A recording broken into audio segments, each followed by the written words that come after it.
যেখান থেকে দেখছেন বৃষ্টির শব্দ হয়তো আমার আওয়াজটা আপনাদের কাছে গিয়ে পৌঁছতে অনেক কষ্ট হচ্ছে। এই মুহূর্তে আমি যে বাড়িতে রিস্কিউ করার জন্য আমি দুইটা ফ্যামিলির কাছে আসছি, তাদেরকে নিয়ে আমি রেসিডেন্সিয়াল ভবনে তাদেরকে নিয়ে যাব। দেখেন এখানে পানি তাদের একেবারে ঘরের সামনে, আমাদের একেবারে কোমর পরিমাণ পানি। কি ভয়াবহ অবস্থা! আপনারা যে যেখানে আছেন সেখান থেকে দোয়া করেন, আপনারা আপনারা আল্লাহর কাছে দোয়া করেন। সেনবাগের পরিস্থিতি ভালো নয়, ভালো নয়। উপর থেকে বৃষ্টি পড়ছে, নিচে থেকে পানি অনেক বেড়ে যাচ্ছে। উপরে এখানে বিজলি চমকাচ্ছে, কি ভয়ঙ্কর একটা পরিবেশ। আমরা চাই যে আমরা মানুষের পাশে যেন দাঁড়াতে পারি। আপনারা সবাই সবাই যে যার জায়গা থেকে সহযোগিতার হাত বাড়িয়ে দেন।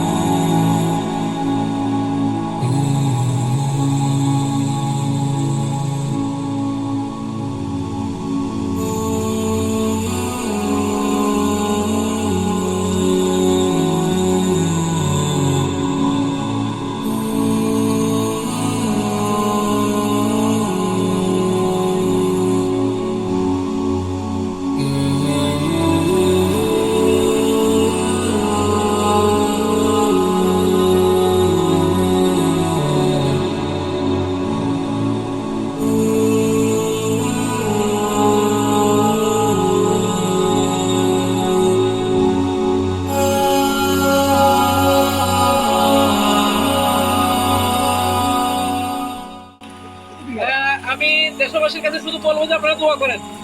দেখেন একটা ভালো ফ্যামিলি, তাদের এই ঘর বাড়ি ছেড়ে এখন শ্যামবাজার যেতে হচ্ছে, যে শ্যামবাগের ইতিহাসে আমার মনে হয় এটা ইতিহাসে এরকম কেউ দেখছে কিনা আমি জানি না, এটা মানুষ দেখে নাই। তো এখন আমাদের উচিত একে অপরের কাজে লাগবো, একে অপরকে সহযোগিতা করব।